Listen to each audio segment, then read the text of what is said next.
Grandma's story, take one. Okay, Grandma, tell us about your life. Wait, that's your question? Seriously? Yes, I'm the director. Then you are not ready because you should be prepared. What are your questions? Where's your outline? What is it you want to know? What do you already know about me? After all, I am the interviewee. Well, wait a minute. Now, there's only one person in here that knows how to do a talk show, and that's me. So I really think I should be the one asking the questions, because you guys, I don't know, were you even prepared? So, Miss Rita, Jesse. come on. No. Let the kids do their project. Mr. Talk Show Host. Oh, thank God that is over with. So Grandma, tell us about your life and childhood in Baton Rouge. I was a Depression baby. I was born October 25th, 1932. The Depression was very much underway. My parents were young. I grew up with loving grandparents, with two great-grandfathers, both of whom had been slaves. There were 9 of us. I was Felton, Rita, myself, Dolores, Harold, who we called Bert. His middle name was Bertrand, Vernell, Glenn, Connie, Loretta, Beverly, Ann, Rodney, Wayne, and Donald. So I was a curious, precocious child, and my curiosity had to do with my getting into things, trying to find out about things. I had a doll that cried. I had never had a doll that cried, so I performed an operation to see what made her cry. And of course, I sort of destroyed the doll, but I did find out. Grandma, how come you got mad at me when I took my lightsaber apart? I mean, what was wrong with that? Well, I was dissecting the doll in the name of science. You were just tearing things apart. I was doing it in the name of science fiction. Okay, how about you tell us about stuff that you like doing as a child that you still do today? Oh, well, I'm a reader. I read everything I can get my hands on. Well, I learned to cook. I also learned to sew in junior high school, and so I would sew. Mom used to dress us up with everything. We were always ready for our close-up, and because I was the first, she obviously dressed me the best, of course. That's funny. We all know that I was dressed the best. I mean, Mom loved to dress her little baby girl, and you were an afterthought. I'm sorry, that's just sort of the way it was. And if it was left up to you, you'd still be in high water pants. Water jokes from a Navy officer. That's funny. Mom, Uncle Mark, can we please get back to this documentary? Yes, baby. Thank you. I always stayed in a smart suit. Speaking of smart stuff, what were your grades when you were my age?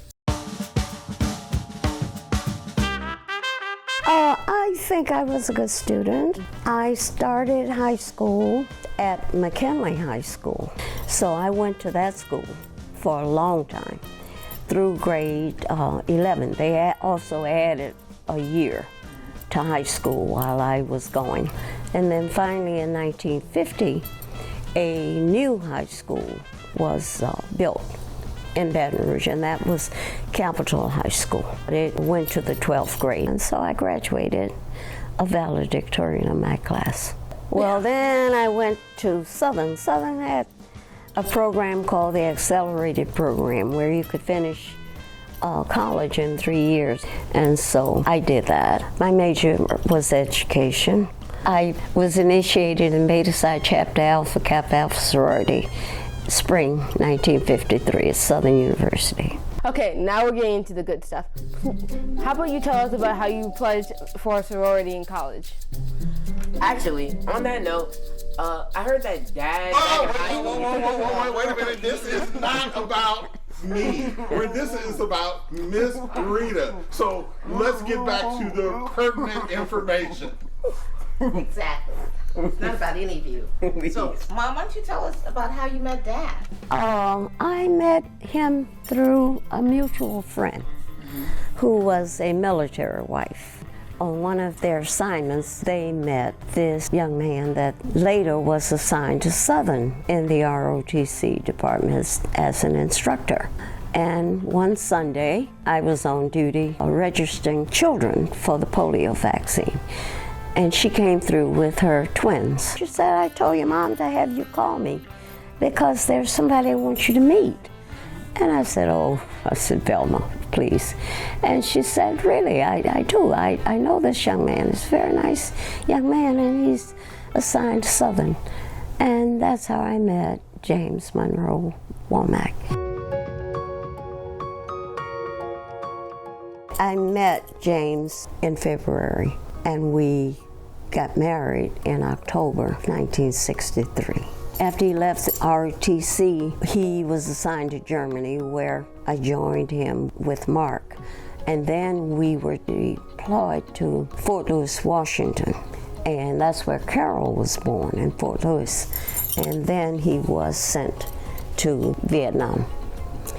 After Vietnam, he was sent to the military district of Washington. And we came here and bought a house in Maryland.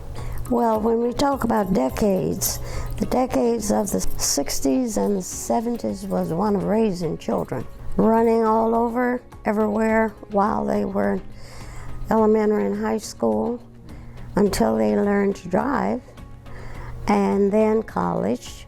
Mark chose Boston University, and he finished there, and Carol went to the U.S. Naval Academy and finished there.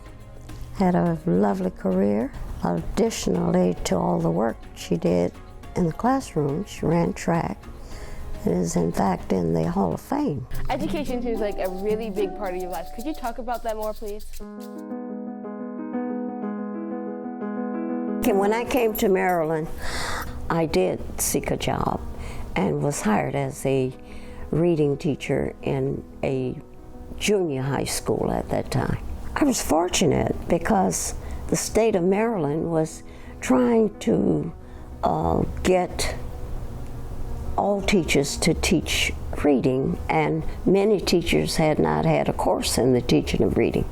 So the State Department was looking for a pilot school, and they came to my school to observe me, and I was asked to work with the local reading program and the State Department of Education to pilot that course. Eventually, I earned a doctorate in curriculum and instruction at the University of Maryland. And then finally, I brought in all programs in the state of Maryland, attended all kinds of conferences and workshops, and participated in them by presenting workshops and things like that for the International Reading Association, the National Council for the Teachers of English, and eventually retired. If you went to Southern, that makes you a Jaguar. I've been all kinds of cats. In fact, even Capitol Lions, Southern Jaguars, LSU Tigers, and the University of Maryland Terps. Yeah, when she wasn't in the classroom as a teacher or working as an administrator, she was actively involved in church and kept us involved in church and Sunday school throughout our lives. One of the most important things I've ever done in my life was give my life to Jesus Christ. When I was 13 years old, I was baptized at Elm Park Baptist Church in Baton Rouge. I kept my membership there until I married, and then I was a member of whatever the church was on the post where we were assigned. And then we moved to Fort Washington, Maryland. We went to Fort Washington Baptist Church and joined. And so I went on a church search. And among the churches I visited was Alfred Street Baptist Church. And so I joined there in 1985. And I've been a member there ever since. When she wasn't serving in church, she could always be found serving her beloved sorority, Alpha Kappa Alpha Sorority Incorporated. It was soon after the founding of the Iota Gamma Omega chapter. I became active in the chapter, and I've been an active member, I guess, for about 40 years. I've done an awful lot of work in the chapter. It's been very rewarding. I've been vice president, I've been chair of the scholarship committee, which was a very rewarding experience. I also was parliamentarian of that committee. It's not cooked on a high fire. And then there was that time when I hosted a virtual gumbo cooking class fundraiser for the Ivy Community Charities. Now, I thought I was going to have to show her how to do a cooking show, but it turns out she was a natural. Been cooking all my life. Why are you in my shot? This seems like, I just want to get my good profile in, you know, how...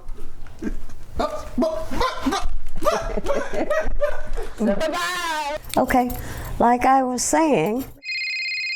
Oh, okay, excuse me? Hey, Rita. Hey, Mother.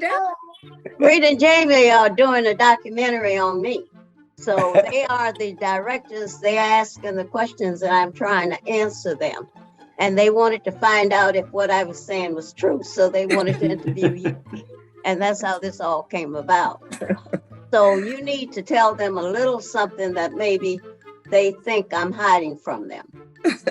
Well, I'm wondering if she told them about, and really the joke was not on her, it was on Beverly and me, because whenever it was time to clean up, our idea of cleaning was to hang up a few things and stuff everything under the bed. And then Rita's cleaning was taking everything out, and in our eyes, she's just making a big mess. But we learned better as we got older. But she was very thorough in her cleaning, and now we laugh about it. Did you tell them about the time that Janice and I were at your house on Pitt Drive, and you were having a party, and you and Jim were having all your friends and everybody there, and the dining room was full of people and everything, and of course she never would leave us out, but everybody was seated, everybody was having their drinks and everything, and we were in the kitchen having the meal by ourselves. And she didn't notice until she came into the kitchen. Of course, she never would have just left us in there, but she was so apologetic about leaving us in the kitchen. Mom, did you tell them that you never sleep on a road trip? No matter how long we may drive, it could be around the corner or across the country, that whether it's me, maybe you would sleep with Dad, but definitely not with me, and certainly not with Carol.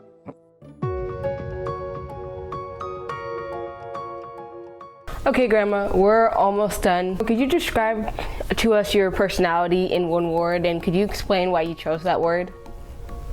Yes, I am content. One of my favorite biblical characters is Paul. And he was, he wrote many of the books of the New Testament. And in one of them, he says, he's content in all things. My sister Rita is tenacious. She sticks with the task until it is completely done. Not halfway done, not 3/4 of the way done, not 7/8 done. She sticks with the task until it is completely done. And it is always done very nicely, very professionally, very technically, very well taken care of. My sister is tenacious. My sister Rita is an ambassador, because when it comes to family, whether immediate or extended, whether the Asbury or the Scott side, Rita knows everybody and everything. Not only does she know them, she reaches out to them. So she's Rita, she's cousin Rita, she's Aunt Rita. but that's because of her care and love and the way she just brings everybody together. My mother is brilliant. She graduated the same year from her PhD that I graduated with my law degree. And I can guarantee you her transcript was 10 times higher than mine. She was able to graduate college early, graduate and get a master's degree in the height of the Jim Crow South, and then raise 2 children and be married and get a PhD. And for that reason, and many others, she is my hero. My mother is kind. She's very sensitive to others' needs, and she lets you know that she's thinking about you, and she really is. She is thinking about you, she is praying for you, and she's reaching out to you. Grandma, everyone loves you so much. You made such a big impact on the world. Well, I asked my father one time, what was the most important thing in life? He said, love. And if you sum it all up, you know, whatever else you have, if you don't love your own, if you don't have those attributes of love, which, you know, you don't carry grudges, you don't mislead, you don't distrust, you don't harm, if you don't forgive, you don't do all those kind of things, then, you know, if you aren't patient, then you really sort of miss out